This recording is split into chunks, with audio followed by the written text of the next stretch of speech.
from your perspective, how does a subsequent funding round looks like? So is the startup who's calling you that, hey, I need to raise some additional funds, please help me? Or it is the investor calls you that I've been visited by your startup, so let's sit down and discuss. So I think there are some myths here in the heads of future scale-ups.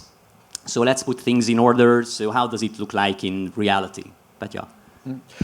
I work fairly closely with the founders I work with, being an angel investor. So usually when we start talking, when we start working together, the first thing that we realize together with the founder, or they realize maybe with some help, is that when do we need funding, when do we need more funding, and when do we don't need funding. So initially, I would say I'm the sort of investor that talks startups out of talking to investors.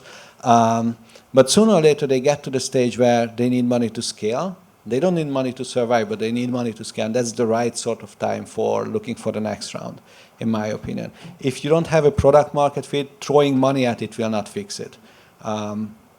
But if you do have that, then you need money to scale. You need money to grow your team. So usually I'm involved in the discussion way before they go to investors, and I have them get prepared. We talk through the scenarios, we talk through the investors available on the market, their needs, their strategies, but we also talk about what the investors need, how do you present your company, and we start working on the documents needed. I'm trying to be I'm trying not to be operative. So I'm trying not to do the work for them. But sometimes they do need my help to do a business model, for example. But then at some point, if I do the business model, I learn that the investor will realize that the team doesn't fully understand the Excel sheet they are presenting, and that's a big red flag. So I think overall, as an investor, as an angel, it's great that I can help, but I shouldn't do it instead of them. So it's the founders, the team, the company that has to do the fundraising as much as possible. But I can help with experience, with connections, and I think what's also important is I can help with introductions.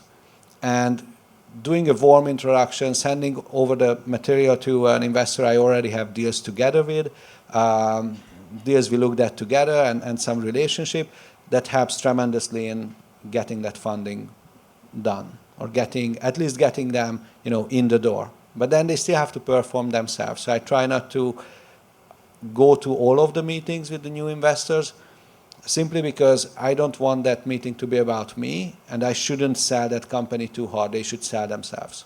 Bit different in Hiventures because we have a lot of companies invested in, and I think we have a lot of maybe next round. So I will definitely talk about a lot of type of experiences because we have more of these next round investment.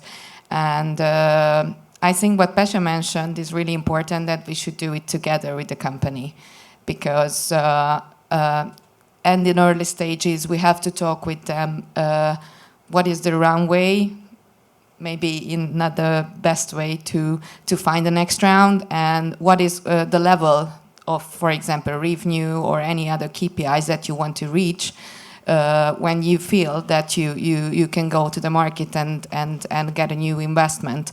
So it's really important to talk to each other and discuss the business plan, discuss everything, because especially here in Hungary, it's a small market. So if they go to another investor, they will definitely call us and ask about the project. If I don't know any details or the most important things, that how much money they want, in which phase they are. So, and they definitely call the director or something in a higher level than now in our company, the investment managers is dealing with the company. So it's really important that when they are preparing for the next round, they have to discuss with us, and they have to ask our opinion about the materials as well.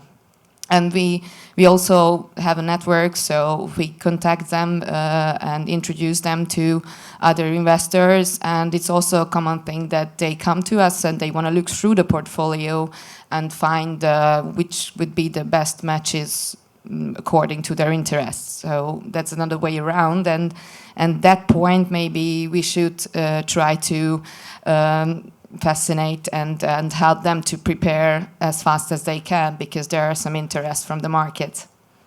Antti?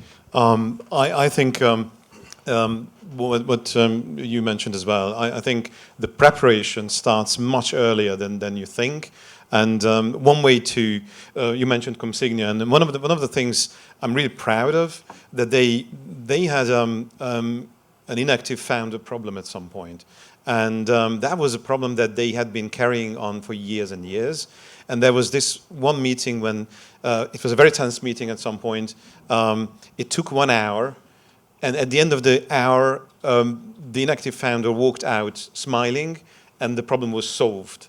And that's a very, very specific help, sort of to clear up the cap table was one of the many things that, in that particular case, we know how we could help way before these guys raised their follow-up round.